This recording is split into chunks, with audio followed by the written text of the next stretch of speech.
আসসালামু আলাইকুম ওয়া রাহমাতুল্লাহ। প্রিয় বন্ধুরা, স্বাগতম জানাচ্ছি আপনাদেরকে সিরাতে খাতামুল আম্বিয়া বা বিশ্ব নবী হজরত মুহাম্মদ সাল্লাল্লাহু আলাইহি ওয়াসাল্লামের জীবনী সিরিজের চতুর্থ পর্বে। আজ আমরা জানব রাসূলুল্লাহ সাল্লাল্লাহু আলাইহি ওয়াসাল্লাম এর দুধ পান ও শৈশবকাল সম্পর্কে। কিভাবে তিনি হালিমাতুস সাদিয়া রাদিয়াল্লাহু আনহার ঘরে আগমন করেন এবং কিভাবে তার আগমনেই বরকতের দরজা খুলে যায়। নবীজি সাল্লাল্লাহু আলাইহি ওয়াসাল্লাম জন্মের পর প্রথমে তার সম্মানিত মাতা, এরপর আবু লাহাবের দাসী ছুয়াইবা দুধ পান করান।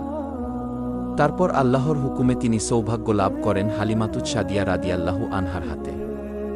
আরবের অভিজাত বংশের লোকেরা সাধারণত শিশুকে শহর থেকে দূরে গ্রামে পাঠাত দুধ পানের জন্য, কারণ সেখানে বাতাস বিশুদ্ধ, ভাষাও বিশুদ্ধ। সেই রীতিতেই হালিমাতুস সাদিয়া রাদিয়াল্লাহু আনহা তার গোত্রের নারীদের সাথে মক্কার উদ্দেশ্যে রওনা দেন। সে সময় তীব্র দুর্ভিক্ষ চলছিল। হালিমা নিজের কোলের শিশুকেও ঠিকমতো দুধ দিতে পারতেন না।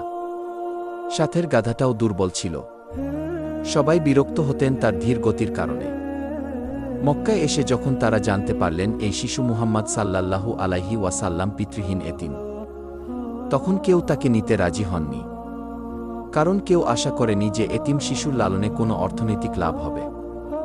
কিন্তু হালিমা রাদিয়াল্লাহু আনহা খালি হাতে ফিরে যেতে মন চাইল না। স্বামীর পরামর্শে সেই এতিম শিশু মুহাম্মদ সাল্লাল্লাহু আলাইহি ওয়াসাল্লামকে গ্রহণ করলেন। যেই মুহূর্তে তিনি নবীজিকে কোলে নিলেন, বরকতের ঝর্ণাধারা বইতে শুরু করল।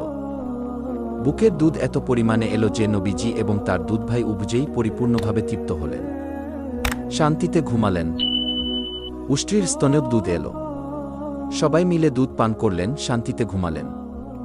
বহুদিন পর এমন প্রশান্তির ঘুম। সকালে হালিমার স্বামী বললেন, হালিমা, তুমি যে শিশুকে এনেছ সে যেন এক বিশেষ বরকতের বাহক। হালিমা বললেন, আমারও তাই ধারণা, এই শিশু যেন আল্লাহর বিশেষ দান। মক্কা থেকে ফেরার পথে দেখা গেল তাদের দুর্বল গাধাটি অন্যদের থেকে অনেক বেশি দ্রুত চলতে লাগল। সবাই বিস্ময় নিয়ে বলছিল, এটা কি সেই দুর্বল গাধা? হালিমা যখন বাড়ি পৌঁছালেন সেখানে ছিল দুর্ভিক্ষ, পশুরা ছিল দুধশূন্য। কিন্তু তার ছাগলগুলোর স্তন দুধে ভরে গেল। প্রতিদিন দুধভরা স্তন নিয়ে ছাগলগুলো ফিরতে লাগল। গোত্রের অন্যরা নিজেদের পশুগুলো একই স্থানে চড়াতে লাগল, কিন্তু কারো পশু দুধ দিত না। কারণ এটা ছিল কেবল একটি চারণভূমির বরকত নয়, বরং নবীজির মুবারক উপস্থিতির বরকত। এইভাবে নবীজি সাল্লাল্লাহু আলাইহি ওয়াসাল্লাম হালিমার ঘরে কাটালেন তার প্রথম 2 বছর।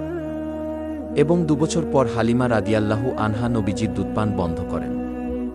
প্রিয় দর্শক, রাসূলুল্লাহ সাল্লাল্লাহু আলাইহি ওয়াসাল্লাম এর শৈশব থেকেই আল্লাহর কুদরতি নিদর্শন তার জীবনে প্রকাশিত হয়েছে। আজকের এই চতুর্থ পর্ব এখানেই শেষ করছি।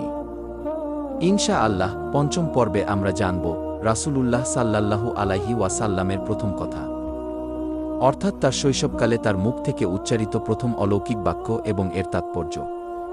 চ্যানেলটি সাবস্ক্রাইব করতে ভুলবেন না যেন পঞ্চম পর্ব মিস না হয়। সবাই ভালো থাকবেন, সুস্থ থাকবেন। আল্লাহ হাফেজ। আসসালামু আলাইকুম ওয়া রাহমাতুল্লাহি ওয়া বারাকাতুহু।